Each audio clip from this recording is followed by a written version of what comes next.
Welcome, ladies and gentlemen, to the Omega Strikers Amateurs Series. Thanks for joining us here. We're on week number 4 of 6, and I'm Squid, joined now by Zephyr. We're going to be taking you guys through a couple of the qualification rounds for the Invitational that will be happening after week number 6. And Zephyr, we got a couple of quality matches coming their way, don't we? Yes, absolutely. We've seen most of our competitors actually already make their way through the majority of our Swiss bracket, as of course we had NASL running side by side. So we're already all the way up until the end, getting into some of our qualifying matches. Absolutely, and NASL did have quite an interesting one going on there. Of course, it was Core Overflow and Surplus. Surplus took that dub. They're on to the lower finals, if I'm not mistaken. But it was a close game. You know, Core Overflow did start putting up a bit of a fight there in game number 2. But I guess that's enough about that. We should probably talk about the matches we have coming your way. First off, it's going to be We Already Lose versus Chikara Red. Next after that, I believe, is going to be Ascended and We Need the Sony Emotes, which, yeah. And Omega Likers 2.5 Women will be rounding out the evening. All of these qualification matches, like I said, for the Invitational that will happen at the end of all 6 weeklies of competition here in the Omega Strikers Amateur Series. So Zephyr, each one of these teams, you got an opportunity to qualify now, but even if you don't make it, you still have 2 more chances, although the competition has been quite fierce. I mean, we're seeing a lot of teams signing up, I believe, somewhere in the ballpark of 35, if I'm not mistaken, which is quite a few. Right, and for those of you who still haven't forgotten, you have to make your way through the day by winning every single match in a row. So there is no excuse or any kind of weakness ever allowed here. But with all that being said, we are officially into our first matchup.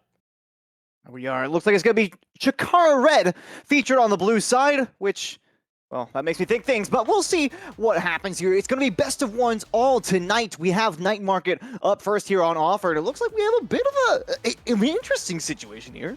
The band's not all in sync. It's going to be a Rasmus ban, although Finny was voted on. I believe she is banned unless the teams agree that she will be allowed. And then Juno on the other side, which, you know, I do have to respect that. You know, there's a lot that can be attributed to Juno zone control, and the quality Juno player can have a massive effect on the game. But the Rasmus ban, I'm also not surprised by. He has been just annihilating in the meta of late.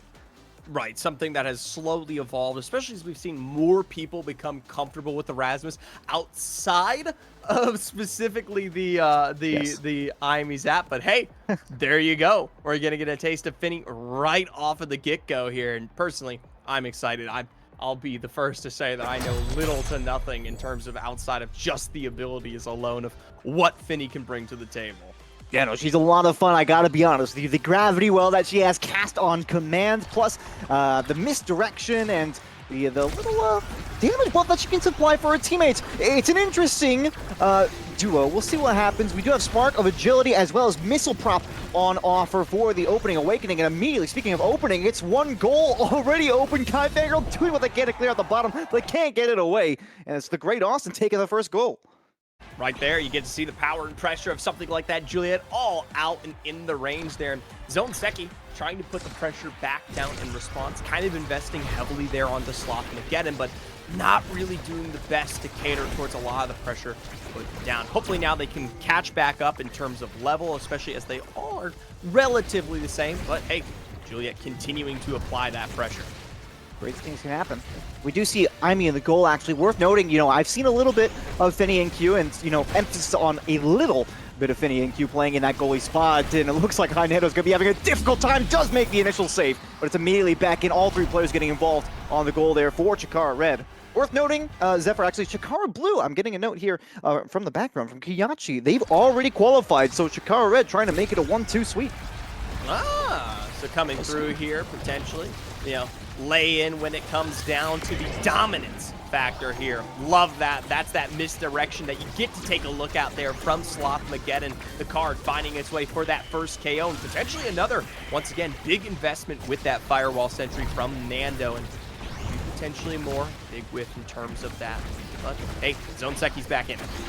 See the Great Austin is just doing all they can to stay away from Zone Seki, but the X-Maximus is going to track him down eventually. Sloth Mageddon next up on the chopping block. Kai Fangirl seeing if they can do it all by themselves. Bellringer's not there, and their core flip will make the save. Ooh, the rollout almost gets there as well. Sloth Mageddon still on death's door. The Maelstrom will see that one through, plus the KO. It's 2-1. The Maelstrom, literally the perfect setup there. I mean, we're counting seconds in terms of the cooldown for Kai Fangirl to set that one up. One final goal to finish off our set here as we got everyone out and well within play. Noseki stepping up, though, will face heavy response against Julia in tow. I'm already looking forward a little bit to the carousel. You know, it might be a little bit earlier than I probably should be looking at the carousel, but it's already 2 down, and that one just goes on through. Zonseki with the bell ringer. It was 2 quick shield barriers and a quick volley at that. Only 16 seconds into the round, and they put that one away. It's going to be Era first up here on offer in the carousel. Mind you, X going to come through there as that 3rd pick, so a heavy advantage right off of the bat here for Chikara Red. First pickup. Going to be that built different here. Wonder if we'll see, yeah, that big fish picked up by X. No doubts there. Continue allowing for that pressure.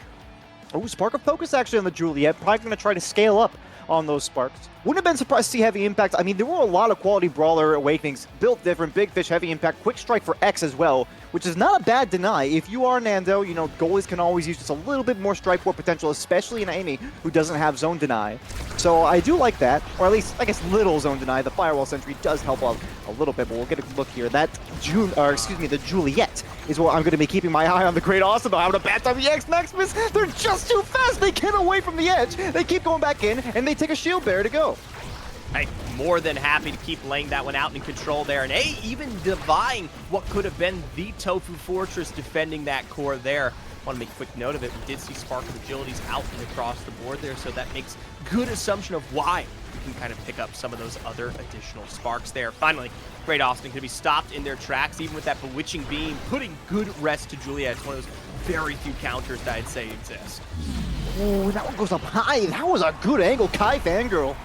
It looked like the Firewall Sentry was going to shut it down well and truly, but they put that core up onto the top of the opposing net, and that one goes on through, gives them that 1-goal advantage here early in set 2. We already lose. They had a really good look at the beginning, plus the Juliet with 2 sparks now. They've got the first shield barrier here, but they started to lose a little bit of steam as we've played on, Zephyr. A little bit here, and honestly, in terms of talking about the scaling factor here, it can be incredibly difficult, especially with that Era leading the pack here. Now, granted, I like the fact that Great Austin is starting to invest in this damage. I think it's something that needs to come a bit earlier, but when you've got Zonseki on your back end, it makes it just as difficult. Both barriers down, and just barely do they thread the needle through Nando there. X with a big fish is always going to be tough. I mean, the opening awakening, obviously, Zonseki did not pick up that spark to help scale, but I mean, just 1 spark of Agi. That's 10% movement speed plus the big fish. And we talk about X all the time, Zephyr. You know, they have the ability to snowball and start scaling up and really outperform their opponents. On the brawling side, Nando gonna let 1 shield barrier go down. It's 1 on either side now. That X is going to become a much more oppressive force as time goes on, and he's already getting in the face of the opposition at every opportunity. Mind you, Kai there on that backline, providing just as much to dissuade and pressure back what should be the pressure evolved here from we already lose.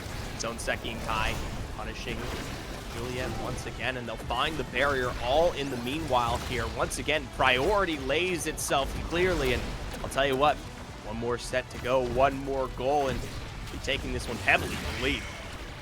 Machi coming in clutch in the background, actually, letting us know Chikara Red has finished 3-1 twice in the Swiss for OSAS. That one almost goes through. Kai looking for the 1-2 his own. Zonseki, the Magic Maelstrom, maybe even getting in the way of that potential goal. But Nando was covering that one fairly well. They've had some struggles in the net here against this X. Can they keep this one up? The glitch pop is perfect there to get it away, but they can't hold on to it, and it will go through eventually. A clean 3-0 in set number 2. I am surprised how far forward Great Austin, Sloth, Mageddon are there in terms of that defense. And while they do invest so many of their cooldowns, they never quite break out of that control. And to be honest, in that 1v1 striker war against an X, it's just not something I'd ever take. I mean, come on, X just wins those out handily time after time.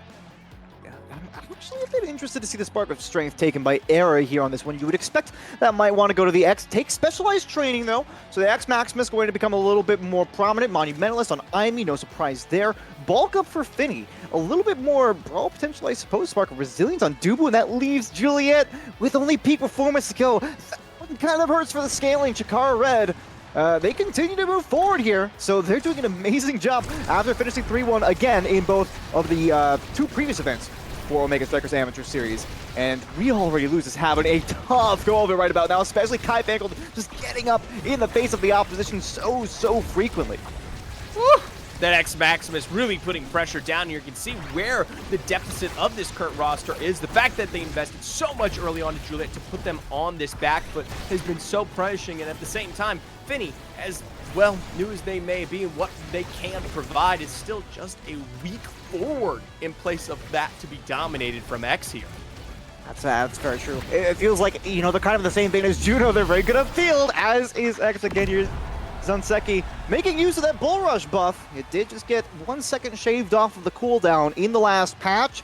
They used that to push that last goal through. They're only 2 away now from qualifying for the Invitational, making a clean 3-0 sweep in this game. And as you mentioned, Zephyr, you know, we've been talking about it all game long. Great Austin has just been outperformed by their counterpart in the X, and here's the core flip from the goalie. It's going to be a bell ringer almost into the second shield barrier. They will get it eventually, and things are looking incredibly dire here for We Already Lose. At this point, Great Austin just barely back in it in the nick of time there, but a great rollout from Jar. The Jar is going to keep this one in nice forward pressure. Mind you, Zonseki heavily investing on Nando and that goalie to make sure that when it is in play, he can deliver the rock. And there it is. It's just the massive presence of the X, no pun intended, with that big fish. He's just so huge on the field right about now, in every conceivable way. Has been doing an amazing job, you know, putting the core in the net, has been doing an amazing job bullying opposing strikers, has been doing an amazing job just being huge and in the zone. Look at that bell ringer radius. Everything is going right for them. They've already got 1 shield barrier down. We'll see if they can convert this into a victory. It's going to be the energy burst from Inando. Now down to the south side, Slothmageddon. Great Austin going to push this one forward. The Fiery Fist is enough for 1 shield barrier. They lose 1 on their own back end. It's 2v1, and Nando does barely get that one away. But it's always such a precarious situation with that X out in front zone. Second for the Bull Rush, and in after the stun. Clean 3-0 in set 3, and that makes it 3-0 in the game. Welcome to the Invitational, Chikara Red. A fantastic start and finish applied in seconds at max here for Chikara Red. I mean, it's a blink and miss it moment here, 3-0. Obviously, we'll have to take a look. Kai Fankel actually being the MVP there, but look at the damage differential there. Almost 50,000 expended from Zonseki alone, and I'll be honest, Nando maybe only coming up close in second there, given the fact that they had to fight for their life times over. Yeah. I mean, 40 saves from Nando is honestly quite impressive. For 3 sets and receiving as much pressure as they did, you kind of had to just deal with what you got dealt. You know, play the cards that you got. And I think it might have just been like a little bit too much of an aggressive draft, to be perfectly honest, from We Already Lose. You know, Nando with the IME, with the Finny forward, I do like the idea. It's a lot of potential zone control and midfielding potential, but that's the problem. It's potential, and if you can't break out, then you're going to get bullied by that X. Especially with your Juliet losing out in the forward fight, I would say, you know, matching brawler for brawler, it just didn't work out for them. So, decent draft idea, but the execution was not quite there. And realistically, I don't know if that's necessarily through fault of their own. It was just a huge outplay for Zonseki, who, in my personal opinion, this might be controversial, but I feel like they might have deserved an MVP here and again on some of those sets. But it was always Era. It was always Era. Kai still sets up so much of that game, not just inherently for the goals alone, but you have to be thinking about what else can be provided in terms of support when you're working with that Era. Because we compare side-on-side matchups with the Finny versus the Era in terms of that kind of secondary midfielder pick.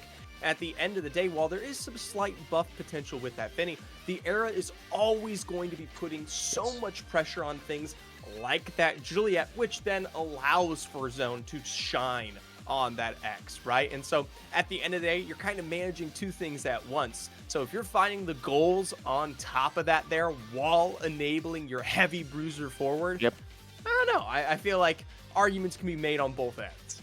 No, I completely agree, and I think that was really the perfect rebuttal, in all honesty, Zephyr, because that Bewitching Beam, you know, add the Bewitching Beam buff onto a big fish X already, and oh boy, you're not going to have a good time on the other end. Although that is going to be the end of the story for that match. We're wasting no time, though. We're going to move straight on to the next qualifying match here. It's going to be Ascended, and we need the Sony emotes, which, like I said before, don't we all? But yeah, it's going to be. Them.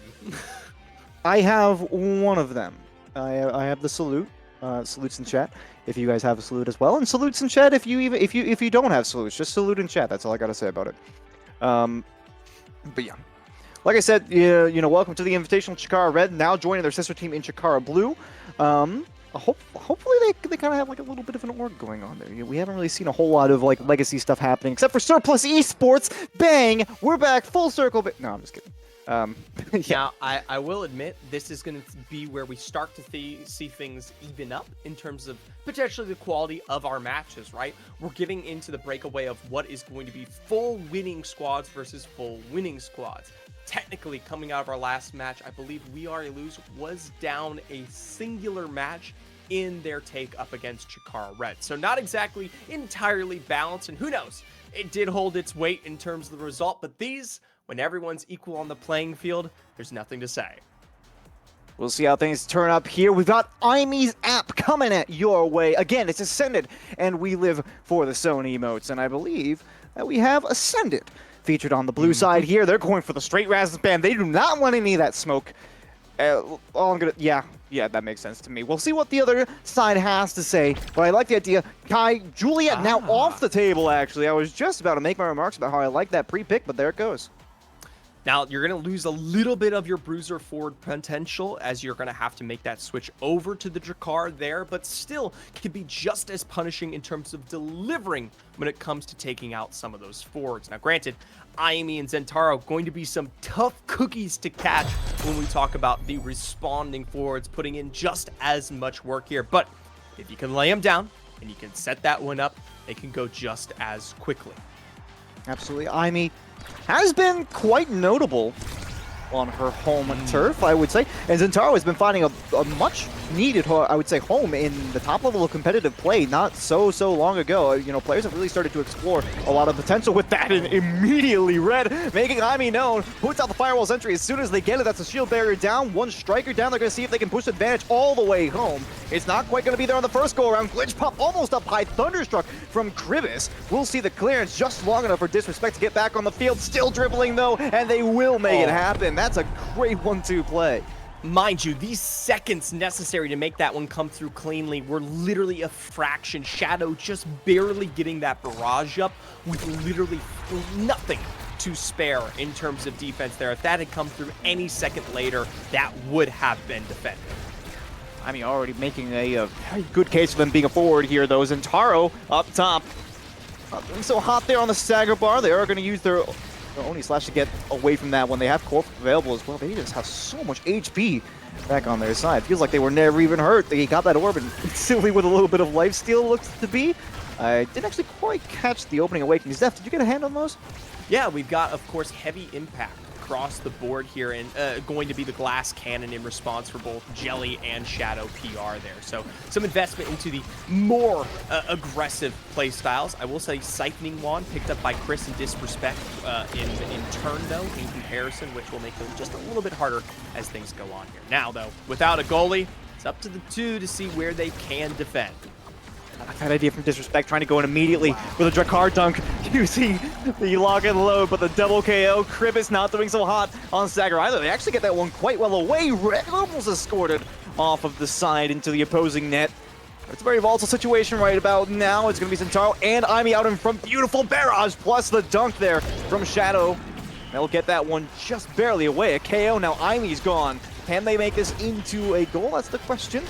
Supernova comes out, maybe prematurely, maybe trying to go for that KO.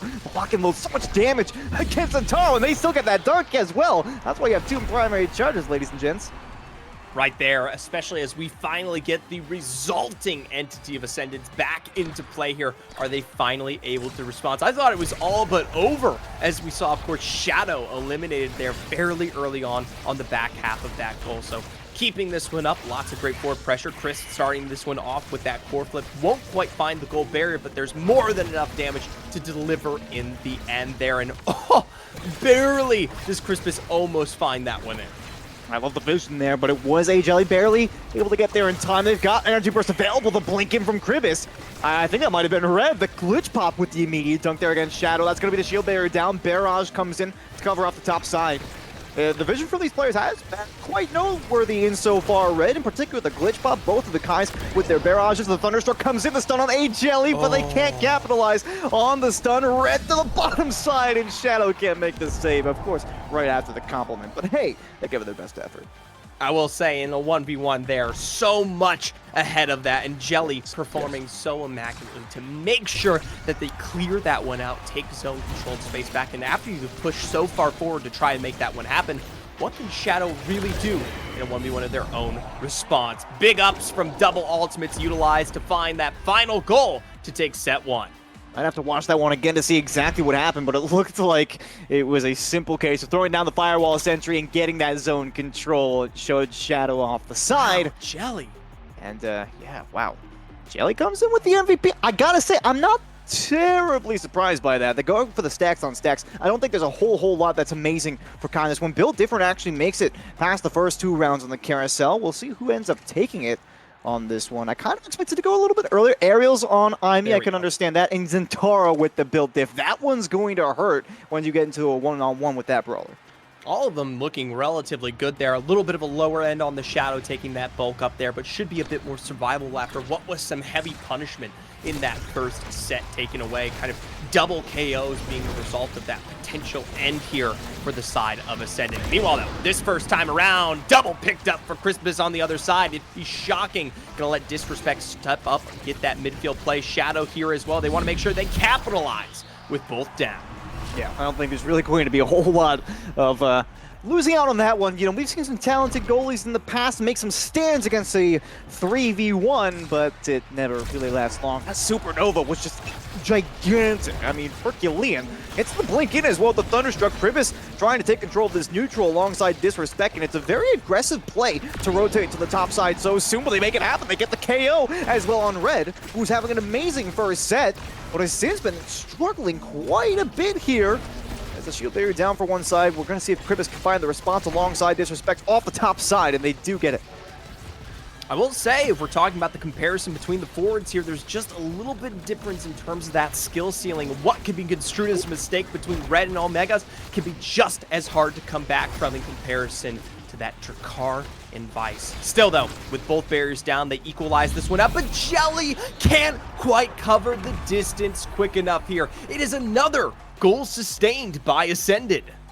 We'll see if they can turn this into a set win. It's sure looking strong right about now. I'm a bit surprised to see Shadow's actually not quite out to level 4 yet, but I think that just speaks to the strength of their forwards and the ability for them to take zone control. We have seen a lot more of them trying to make a sustained play as opposed to their opposition who's been making a little bit more burst plays upfield. The quick shield barrier goes down. Ooh. Nice counter core flip there. I believe that was Omega who made that one happen. Instantly the 1v1 Red trying to make it happen all by themselves, and they do. Firewall Sentry is well placed, and Taro getting in on the mix. Core flip on the other side, but A-Jelly has the vision yet again, and that's not good. Another double KO with the Supernova, and this will surely be the set. A-Jelly's gonna have to put up a heroic effort to get this one away. Right at them, they've got Energy Burst available. Will they be able to stop it? They will. They win, or they get it away. They almost even score them by themselves, and now we're back to a 3v3. I can't believe in seconds to spare, A-Jelly pulls this one off and keeps the dream alive, but you've got to have the puck delivered. Hands in Omega and a barrage to pump this one back, pass to Red up top with the immediate dash forward there. Put the stagger out and in play. Jelly once again investing in that double strike with the barrage. Giga Blast as well to keep this one ahead, but you got to worry about those cooldowns. Energy Burst burned there by Disrespect. Omega trying to get in all by themselves. Let's cross. It's going to be a little bit of evasion. Omega actually does cast something before, though. Firewall Sentry comes out along with the slice and dice, and that'll be good enough for a point. I gotta say, though, A-Jelly, MVP for that one, managed to stand against a 3v1 situation. And you could argue that the offense could have had a little bit better execution, but that still does not make it easy. Hey, at the end of the day, though, they still have to behest themselves ahead of 2 goals here to even this one out. Keep that lead ahead here, for we need the Sony modes. Once again, though, Chris and Disrespect finding so much damage on the stagger up against Zentaro and Imi here. Make this incredibly difficult, now sitting both below half. They're still going to go in on this one. The glitch pop getting in the way. Just a little bit of disruption along with the slice and dice. The passive almost coming in for Zentaro to get that shield barrier down. Supernova is casted there by Krivis. They wanted to get that KO secure. They might just have it. Core Flip comes out. A-Jelly looks like they're just about prepared for it. They will cast it in opposition. The Thunderstruck almost picking off Omega in the background. They still stay standing. I mean, a single striker advantage here would probably be enough to put away this set. What's up? Just a beautiful energy burst yet again. These players, I will say, they might be in the amateur series, but it seems like their vision has just been astounding so far. In terms of the defense, it's about as good as it gets, but hey, finally, Ascended picking up that final goal there to even it out in terms of the sets and starting to take away this little bitty advantage here, and it's going to be that Bites that steps this one up to plate. A-Jelly once again going to be that first pick on the opposite side, and for me, that's not good. That means your front line's missing out on a lot of great tempo. As much as true. Fire up taken here for A-Jelly. And Deadeye on Vice, that does make me think some things. Big Fish on the Zentaro is going to be quite impactful, I feel, for the front line. Monumentals on Kai, most likely just a direct deny there against Red. And I can't say I necessarily dislike that play. Missing out on a spark does kind of hurt a little bit, but you don't have any scaling for it already. So I can understand what the play is on that one. I don't believe Kai, Kai doesn't have any creations from my recollection, but you can already see that Zentaro, huge damage against Disrespect. They are already staggered. That Supernova as well with the Deadeye and the Power Core. That's something to look out for. So a lot more brawl potential on both sides. Disrespect will clean up Zentaro, and now they've got the tempo. Finding that one a little bit out of place there. Zentaro will be capitalized on, but oh, with the cyber swipe there, Redster sends that one in there, causing that double stun delay. And a double stun and cyber swipe, it can really catch you off guard. I liken it to an Estelle piercing shot, right? It comes out of nowhere. You never really expect it. And suddenly you're stunned, and you can't do anything about the core sailing into your net. So that's just a good play on Red's part. They're going to see if they can resurge here into set number 3. They're having a really quality go of it right about now. A-Jelly does have the energy burst, and there's that vision yet again from Krivis. It won them the set last time. Firewall Sentry is going to shove this one through, whether you like it or not. That makes 2. I'll tell you what, a little bit more aggressive this time around seems to be paying off here. They're no way putting out any kind of delay, letting both Disrespect and Krivis find their way forward to actually put punishment down, and that is so important there. Lone Core inevitably going to find its way on Omega, but it's only down to the half stagger. Still, Red waiting for this one out in the front line, now having that core flip available. Oh, I like that pass, though. Straight back to Omega. They've been doing an amazing job of rotating around their opposition. Energy Burst comes out for the defense, and ooh, that looked like it was going to be dangerous for a second. But the damage was not quite done. The knockback wasn't enough, so it will be Zentaro staying on the field here.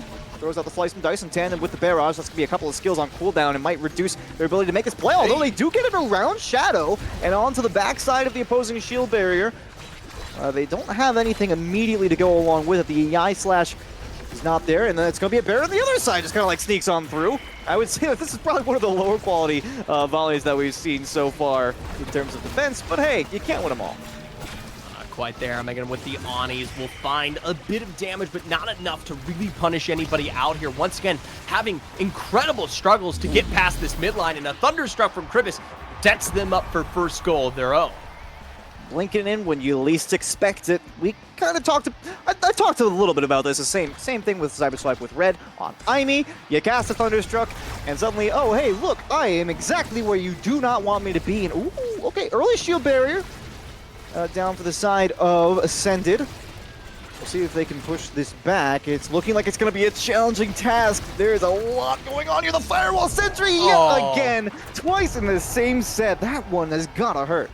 I was about to say, that's probably the best tool that you have coming out here from We Need the Sunny Months. And it's been a while since we've gotten the opportunity to truly see it come through. It's a classic combo for that Aimi Ford. And now, going to be at the first pickup here, prime time. I would say a very nice one, especially you want to make sure you don't let Jakar take that one. You would not want to have that. Yeah, I was thinking to myself, if I was Aimi, Super Surge and Cat Slash both look pretty good, but you don't want Jakar to have prime time. That's a lot more dunk potential, a lot more damage potential as well, as he has been doing quite a decent job on that. And specialized training, that one checks out. You don't want Vice to have specialized training. I can guarantee you that right now. Now, I want to touch on that tempo swing as well there, because that's going to put Omega in such a nice spot in terms of what he's been investing on this Centauro. Right off the bat, though, Firewall Sentry invested incredibly early. It's going to take the sweep there from Omega to reply in kind. But hey, slash and dash where you can. Goals will be found. Yeah, Omega doing a great job of just getting the abilities out, you know, tossing things in, trying to make it difficult for the opposition. And to be fair, kitchen sinking is quite a legitimate strategy, and, well, I say that, but I think it's pretty much the only strategy for a lot of brawlers. You know, you have the eye rush, which can help out in quite a few situations, but at the same time, it's the slice and dice that applies that constant pressure, as we see in the same vein as Juliet or an Asher on the offensive side. So well played on that front. We'll see if they can get a little bit more out of it. They will pick up a shield barrier here. That Firewall Sentry, again, really helping out with his own control. Thunderstruck is going to see some energy burn off of Red, but they're still in the zone. Cyber swipe onto the goalie. They can't keep control over the core, but Kribis and Disrespect are having a heck of a time trying to find some tempo and get that one away. They'll finally have some clearance, but 2 energy bursts available. They'll actually use one of their own in response, but the Thunderstruck stuffs their own energy burst. Oh boy. A lot of damage down there on Disrespect. That's supposed to be your most punishing member of the squad here, and Meg going to keep that one in line there. Kribis, heavy props found, and it's going to be that force of the core flip on the opposite side, but now in a 2v3 situation, like the delay of play there from Kribis, you know Meg and Red aren't in spot, so you're going to try and take advantage, but hey, there's nothing that can contest in the face of a strike like that. That's so unfortunate as well. You saw Shadow. They knew they had to get that core away. They threw out the Giga Blast, but just a little bit off target. It got over to Red, and they were able to pop that core flip. And from there, you have pretty much no chance. That was a fast KO. I think it was a Jelly with the Giga Blast showing Disrespect off the side. Firewall Sentry comes out alongside the Cyber Swipe. Red casts the strike just a little bit too early, and they lose their control. Kribis is able to energy burst that one away and regain some control over this volley. At the time, they might even get a little bit more than they bargained for. The net was open there. AJ was completely alone. They do have core flip available. The 1-2 pass here, Disrespect into the Thunderstruck. I like that idea. It just doesn't quite pan out. They don't have the control. No. Meanwhile, that's going to be that same Sentry invested on the opposite side to see if they can lay it forward with that goal, but not found in the face of some excellent defense from Shadow and crew there. Once again, though, still facing past this midpoint line. Kribis trying to invest with that Thunderstruck once again, but instead, it's damage on top of damage found. Contest for the orb. Meg finds it into that tempo. Will heal all the way right back up, even in the face of Molten Core.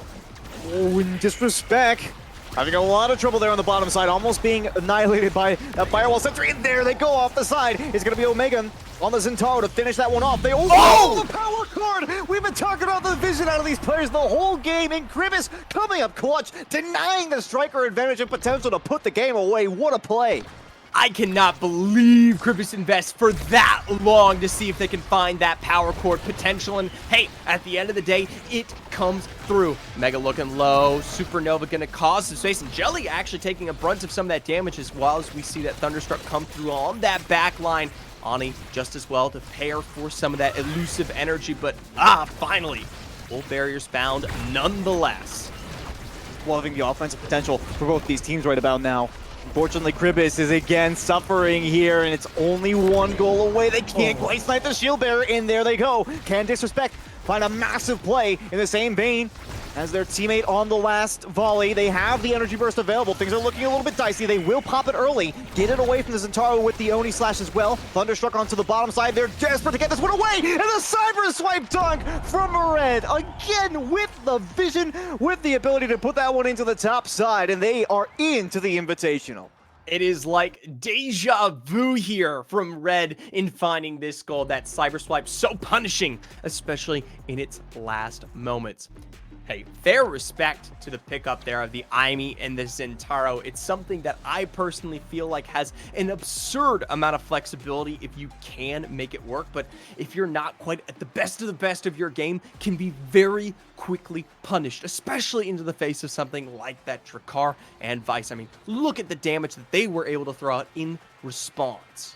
Yeah, no, it was a phenomenal game. Really from both sides. I think the only downfall that we saw in this game, Kribis and Disrespect, I feel like there were just a couple of spacing issues on the back end when it came to trying to play defense.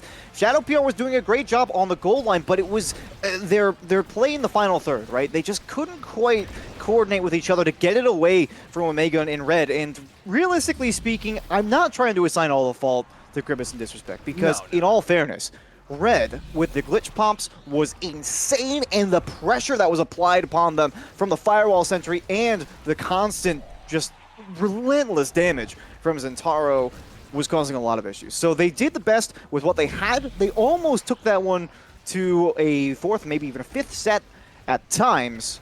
It looked promising, but they couldn't quite get it done at the end of the day. Still a monumental effort, and they've got 2 more weeklies to try and get into the Invitational, so I hope to see them again. Mind you, though, a big congratulations on the opposite side here for Wheatney. The Sony Motes picking up their win and obviously on their way forward there. Yes. I will say it was a resounding and dominant victory in the end, even if there was at least the 1 set picked up in return. I will say I would have been curious to see Disrespect potentially on that Juliet. Maybe would have given him a little bit more of that kind of forward potential that you're talking about. The investment maybe necessary from that Drakkar to actually get out there and deliver on that core as well. But hey, it's high nor there, and like you said, they've still got weeks ahead to potentially display that kind of skill.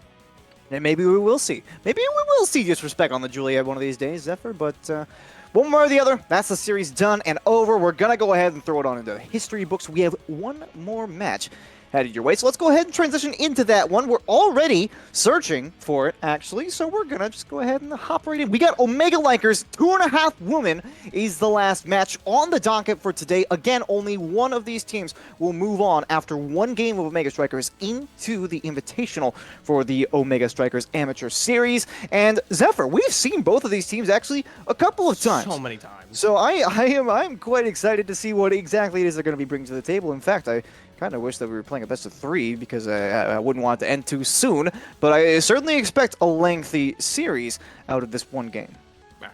To talk about it right off the bat, we see a lead in from Omega Likers beating out Don't Mind If I Do, Asia, and Packet Lost Gaming on the opposite end for 2.5 Women there. They'll find there against Winton from Overwatch, Dubuku, and Reverse Sweep there. So both, of course, equalized in their own rights of wins on the day of, and arguably some of the best performance that we've seen from both of these individual squads, especially when we start making comparisons to previous weeks. I know there's a lot of fans in chat who have come, I was about to say literally as they start to arrive, who have come through in support of both of these rosters previously. So definitely their final comeuppance potentially, and one of them officially now moving on. Yeah. Well, the other one, like we said, even if they don't make it, they'll have every opportunity in the 2 preceding weeks, not preceding, what's the opposite? Succeeding? Yes, succeeding weeks. There you go. Yeah, because they is that? The 2 next weeks of the Omega Strikers Amateur Series. Look, all right, here's the deal, all right? English is hard, all right? Don't talk to me about it. I don't want to have a conversation about this right now. Preceding. And like the proceeding events. I don't think that's right, though. If anybody in the chat knows if that's right or not, then just proceed to do something. Proceed. Yeah, but like succeed, like a successor, right? He's like the next in line, right? So the success. It's so hard. I don't want to talk about this anymore. Let's go to the game. We got it loaded up. It's Oni Village this time around, so it's nice that we have a little bit of variation in the maps, because the last time I was on the stream, it did not go nearly as well. It was Oni Village 4 times in a row. As I recall, we're going to be joining 2.5 Women on the blue side here, and Omega Likers on the red. And we'll see how things pan out here. This is going to be an interesting one in terms of, especially if that Finny comes through as a goalie here. I think you talked about just a little bit of that being preferential play, but hey, looks like for Selena, no more Juliet, and I can only imagine the Atlas going somewhere productive as well. He's off to the great big F in the sky, surely. But Selenia, excuse me, going to be playing Zentaro, or Zelenia on Centauro. Haha, funny. We got Cat Kupo mousing over Era. Here's the goalie. Is this going to be the pick? It looks like it might just be. I have to say, I'm a little bit surprised by this. It's certainly not the first time I've seen Era as goalie, but I would not have expected it here. It looks to be Dubu goalie on the other side, unless they go with Vice in the net. That's entirely possible. X would catch me completely off guard, but overall, I do like the team comp realistically on both sides. You know, lots of assassination potential with the Estelle alongside, you know, pressure in the midfield. Juliet to get in the face of the opposition. Era with a little bit of a buff. You can never go wrong with that. But if they find themselves getting locked on the back end, things are going to become complicated. Catalyst and Orb Ponder on offer for the beginning awakenings. I obviously, when I talk about Ani Village, am definitely in favors of things like the Dubu here, but Tofu Fortress obviously out late to the XP exchange there, and as a result, losing out on those barriers super early at a major disadvantage there. Vice, notably, and Saj have not found themselves into a place of picking up their level 2s, and with no real response and a block that goes wide, it's first goal pickup. I believe we do have Master Tilt as listed on the start roster for Vice. On the side of Omega Likers, and then with the X. That's what I'm kind of keeping my eye on. We usually see, you know, X playing into Juliet. That's what we saw earlier. X into Zentaro is not terribly uncommon. We'll have to see how that interaction goes, though, because, oh boy, that could really turn into a big battle in the midfield. It's already one barrier down here for Omega Likers. See if they can find a little bit of a response. You mentioned the Tofu Wall not quite being up early on there in volley number 1. They will have it available here, and nice little pass there. Ketty to Solinia to the top side, and the slice and dice didn't quite work out. So defense starts to become a little bit more stalwart here on both sides, of course. Right as they say that, shield barrier number 2 is lost. Supernova there from Master Tilt. They intentionally invest in some of the staggering while they do find the one barrier. Don't quite out of it yet, mind you. Ketty just waiting on the lower end. While they will find the KO, you've got to make sure you defend back, get that midline pressure out. The Rose Warp, was this one slightly out of touch yet, but we both know how hard it is to break down that second barrier when it comes to Ani. Absolutely.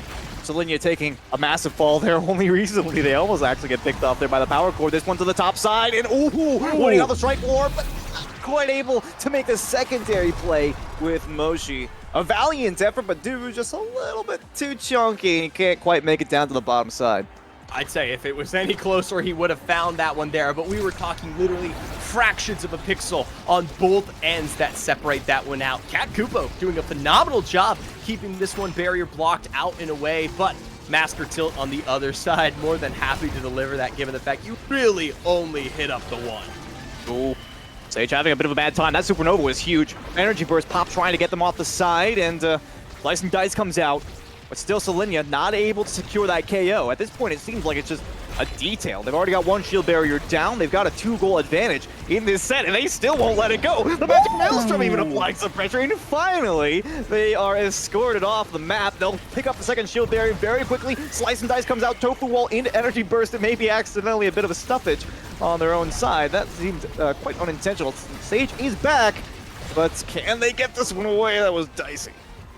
Mind you, Magic Maelstrom not missing out there. Big cooldowns invested as, like you said, Sage back into this one to play this one out as that X forward, but still without barrier found. A nice nick of the catch there on the back end of that core flip. Vice with no real Supernova. A Magic Maelstrom going forward and wide as finally barriers are picked up, but you've got to get that one back in control. No core flip for Ketty. Selenia still got this one. It's getting a little bit dicey. Ooh, piercing shot almost caught Moshi off guard. They were able to react in time. Core flip to the bottom side. Sage out of nowhere in the mid. They're going to take it in OT here. Continues set number 1 moving forward.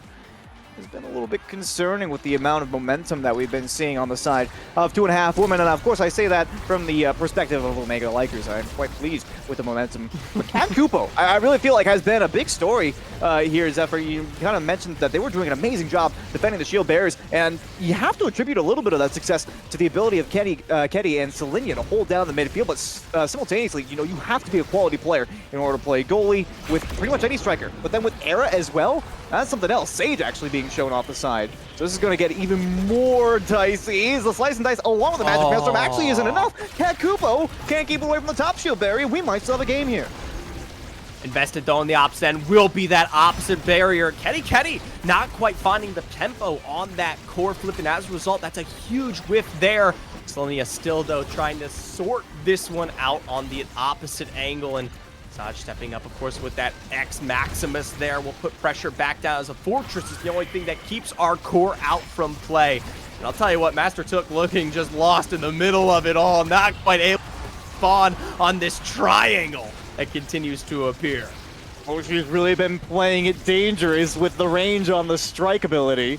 for their striker, but hey, they've been making it happen. Piercing shot into the core flip. Salinia going to gain credit there for goal number 3. Everybody getting some credit though, and it will be set number 1 over to the side of 2.5 women who have been long in the hunt to make it out to the Invitational, so this would certainly be a welcome change in form for them. We've got Era up first on the rotation. I can only imagine that Monumentalist or Orb Dancer Replicator are going to be up first. Hey, if you're going to invest with that Magic Maelstrom, I can only imagine. Of course, more than importantly, you don't want Moshi mocking away with that one as well. Glass Cannon is up for at least one individual here. I'd be surprised if we see that one walk completely away. There it is. Gillette picking that one up in response. Or my apologies. Estelle. And Resilience going to be, well, the only option really available for Saj in the end. Can't really argue with that one either. Of course, it's only natural. I guess you want to take a spark, maybe try to scale it. It's the first carousel after all. Nice to have that on the first awakening, but can't really argue with it too much. We'll see how things pan out. But Salinia walking away with that bulk up as well, going to have just a little bit more brawl potential. So overall, it's a pretty quality carousel, I would say. Cat Kupo still doing an amazing job holding down the back line here. That one actually gets away from the opposing offense. The rollout, though, is plenty enough to take down Shield Barrier number 1 on the top side. Somersault gets that one away, and Moshi continues to put in the work on the back end here, even denying Salinia there. Sage is having a bit of a difficult time, and there goes all of their energy as they're taken off the map. Ketty there really put into the ringer between both Kupo and, my apologies, not Ketty. Ketty finding a lot of the success there in the ringer between both Sedge and Crew, but still, no barrier found here. Moshi doing a great job. It's finally the flip utilized. The Magic Maelstrom does stop our core in its tracks, but without your goalie in line, it's the perfect opportunity to strike. The barrier down and potentially goal available. This might be why we don't see X play his goalie terribly often. Sage thought they had the read, went in with the bull rush, and oh, it went to the top side, and now I don't have any coverage going. That's the end of that story. It was just a well-placed Magic Maelstrom takes Moshi off the map, and a quality capitalization from the 2 midfielders who have been doing a solid job so far for 2.5 women. Speaking of the Crystal Thorns, Getty has 2 shield barriers down. They're looking to push it through. Slice and Dice puts it on target, but with no velocity, and stop from Cat Kupo! The angle off their own barrier into the play on Salinia's side. How do they make it happen? I was just enthralled with the defense there, but just as quickly comes through the secondary goal from 2.5 women. It's about as good as it gets in terms of a display of skill, and they'll make it happen again. Double barriers found here from Ketty. A core flip utilized, 1 in return. Make it 2 from Sage as well, but still nothing found. All defense straight through on the Tofu Fortress and a big Magic Maelstrom that splits the goal in 2. It's really been a massive effort here from Omega Likers, especially Moshi on the back end. There's only so much you can do when you get stunned in the net. Makes it 3-0 for set 2. My God. 2.5 women are well on their way to the Invitational right about now. They just got to clean up this one last set. Salinia picking up the MVP. It looks like not a whole lot that stands out to me. But they hover over peak performance to begin with, along with the bulk up. That will provide a little bit of power scaling, but probably not exactly what they were hoping for, if I had to guess. Tempo swing up, quick strike also available there. Going to be that specialized training to get that Magic Maelstrom out in play. The tempo finally coming through from Vice. Better on the piercing shot there for Estelle. And of course, that X more than happy to see what he can develop in terms of those strikes. That's very true. I still feel like that's going to be a massive draft win. I still feel like it's going to be a massive draft win, though, with Kupo, Cat Kupo taking... They've already got Monumentalist, and then specialized training with the Maelstrom. Look at that damage! Oh my goodness! Okay. Sage also staggered now. This is just going to provide more and more complications as time goes on. Salinia set up on that forward line there. Kenny with the pass back, but hey, make a KO while you're at and well and ready. Big Magic Maelstrom up in front once again as that Tofu Fortress comes down. Why not a pretty little goal? Cat Kupo. All right, all I gotta say, you had 2 Magic Maelstroms on that volley, and you had the energy burst to score. That was impressive. Definitely MVP for that volley for me. That specialized training surely making itself known, and oh my goodness, that is one way to start set number 3. Mind you, the scaling is out of this world at this point here. Sage far in behind, sitting at the lower half of level 4. Vice at 5 themselves. We're talking about huge 2+ level advantages to, I mean, truly become a major investment in terms of speed, now. Damage, stagger, everything. Yeah, where's the farm on the map when you need it right about now? Vice going to go into Supernova here. Selenia does take some damage, but they're well okay. They got energy burst available to them. Power Cord comes out and does poke them a little bit. Tofu Wall additionally. They're kind of hurting a little bit here. The Belmir does actually come in. X Maximus. Oh, but on the backside, Ketty with the Estelle goal here in the 1v1. They make it happen on themselves. I mean, it was all about Selenia there. They even caught me looking. I was thinking all about like, oh, it's going to be this brawl fight. We're going to see a striker advantage one way or the other. Something's going to oh, and you've been scored on. Piercing shot always coming through whether you expected or not here. Now, this time around, first barrier is picked up, but it's going to be need a lot more than just first barrier found. We're talking about the entire reverse sweep for Omega Likers. Big Tofu Fortress as well, but nothing in terms of major defense seen just yet. It's almost like we need a whole different team. You mentioned the XP advantage as well. Moshi. Oh, the piercing shot, the dunk was the magic maelstrom to clear the way for Selenia. Whether there was somebody there or not, you're not going to be able to get any interference in there. It's a 3-0 victory in set 3. Feels like this was just an open and shut case from the get-go. I mean, what a performance from 2.5 Women, a very deserved win. Like I said before, Omega Likers, you know, you got 2 more weeklies to go, so you're not completely out of it yet, but this was just stellar. I don't think I've ever seen them perform this well in any event before now. I could be very well mistaken on that, mind you, but this was dominant. I'll tell you what, it's been a long time coming. You talk about the investment in OSAS here from both of these teams, and especially for 2.5 Women to come through in the end is, it's about time. So a major congratulations, of course, there, and the fact that you're moving on all the way up here. We talk about these statistics, though, not really that far off in terms of a difference. I mean, you had to be there to see it. The numbers aren't something that's going to tell the story. Yeah, I mean, you can hit people all you want. You know, you can WM1, you can click on enemy heroes, but at the end of the day, if you're not making plays on the core, that's kind of what matters. And I feel like that wasn't necessary. It wasn't a case of Sage and Vice, which I believe was Master Tilt in this situation. They weren't just ignoring the core, obviously, but it was just the difference of Ketty and Selenia being able to make those plays really in simultaneity. I mean, it was ridiculous how much pressure they could apply against the opposing strikers while also being a massive harass for Moshi on the backline. So yeah, it was just an all-around quality performance. I don't think there's anything else really to say about it. Cat Kupo had a couple of amazing defensive moments. A core flip, once it got past them with the 1-2 dunk, they were able to save it with the energy burst, and then using the strike shot when it looked like it was going to be, you know, one of those clean, you know, Oni Village like dink. They put it off their own back wall, the goal barrier. Well, not like the goal barrier, but you know what I'm talking about. Like the thing that blocks the goal. They put it off their own goal barrier with the strike shot and find the angle to get it away, which is just insane. So I doubted the era pick, and then the Magic Maelstrom came through with the Monumentalist and the specialized training and all of the quality defensive plays, and I stand corrected. All right, it was a perfect you did great, Cap. Yeah, right? I mean, Cat was lit up. Obviously, you have to display your own skill to get there, but at the end of the day, set perfectly to make that errant goalie work. So once again, a congratulations to 2.5 Women, but not just them. We need the Sony Motes, of course, and Chikara Red all coming through, of course, in our 4th OSAS Weekly. Yeah, it's just been an impressive performance all around. Everybody putting their best foot forward, and well, to be honest, like I said at the beginning of that series, I thought it was going to be a bit closer than that, but 2.5 Women, I will say, I'm kind of glad to be proven wrong, Zephyr. And of course, we have more OSAS weeklies coming in the future. Always going to be some more stuff here on this channel as well. But I think it's going to be it for us tonight. So, Zephyr, I don't really know what else there is to say, to be honest. It's been a good, clean broadcast. Yeah. Thanks to all you guys for coming out, I suppose. And Zeph, I'll let you have the last laugh this time around.